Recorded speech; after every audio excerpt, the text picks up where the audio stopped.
Parashat Tetzaveh, Purim. What marks Purim is one of the strangest of all commandments that we have, albeit a rabbinical commandment. It is incumbent upon a person to drink on Purim until he can no longer distinguish between praising Mordechai and cursing Haman. Is this not strange? What does the commandment mean? A mitzvah to get drunk? Until we confuse good with evil?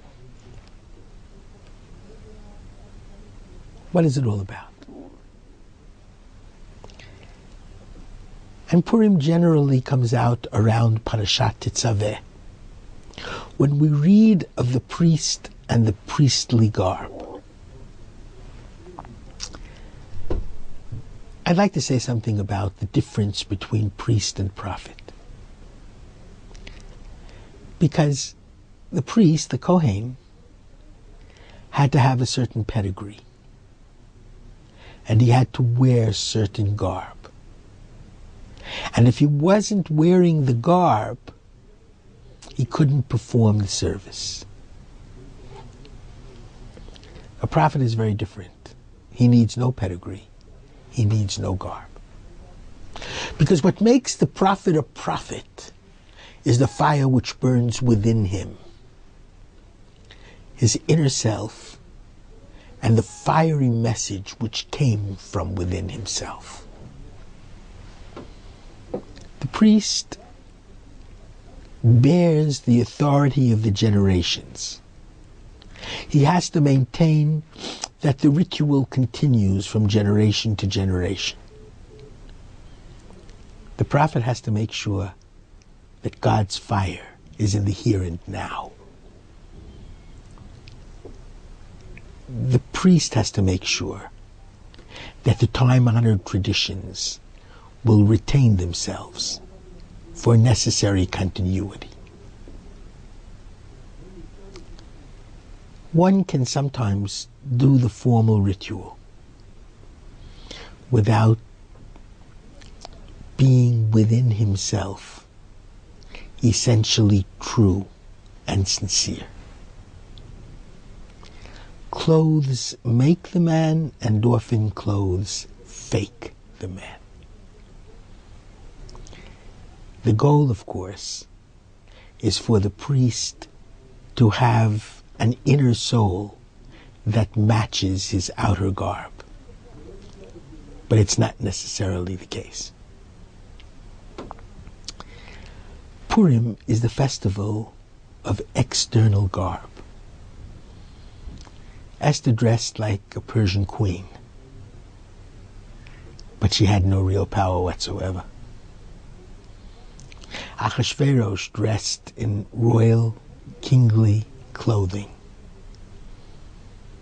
But Haman outsmarted and outstripped him. Esther posed as a Persian woman with a Persian name, Astarte. Mordechai has a Persian man with a Persian name, Marduk.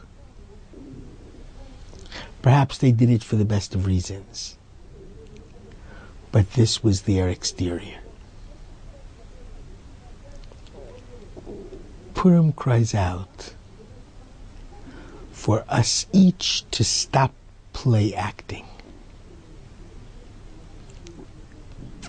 Very often, especially a Jew in the exile, dresses like the people of his host country, assumes the names of the host country. What's crucial is the inner self. And for the Jew and the image of God within the Jew to come forth. That's what happens at the end of the story. Haman forces the hand of Esther and Mordechai to express their true selves as committed and dedicated Jews Esther even willing to put her life on the line for her people and her Jewish future. The rabbis and the Talmud teach us that a true person is known by three things: how he acts b'kaso, when he's in anger, b'kiso, when he is parting with money, and b'koso, when he is drunk too much. The essence of the person comes out when he drinks.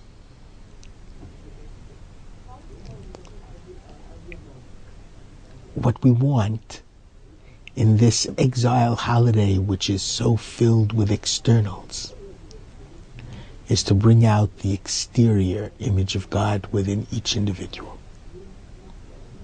The truest self. The God who made him and created him with a divine spark. It's very interesting.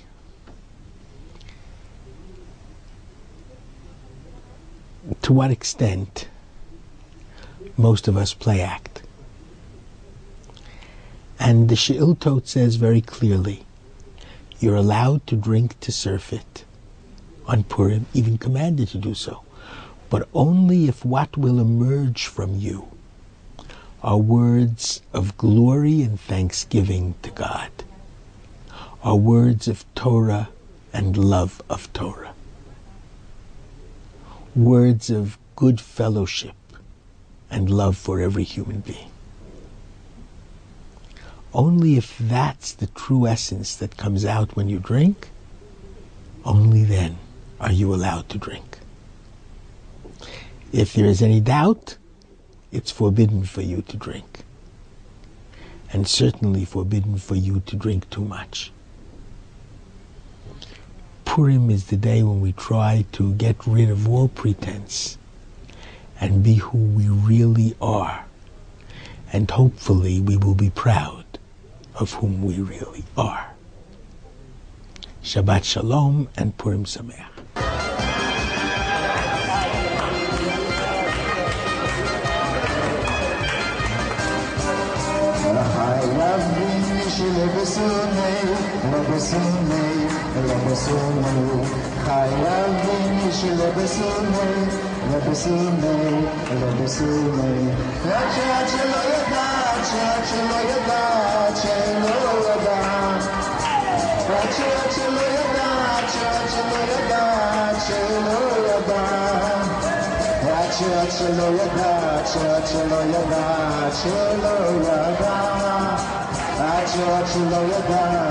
Chelo yada,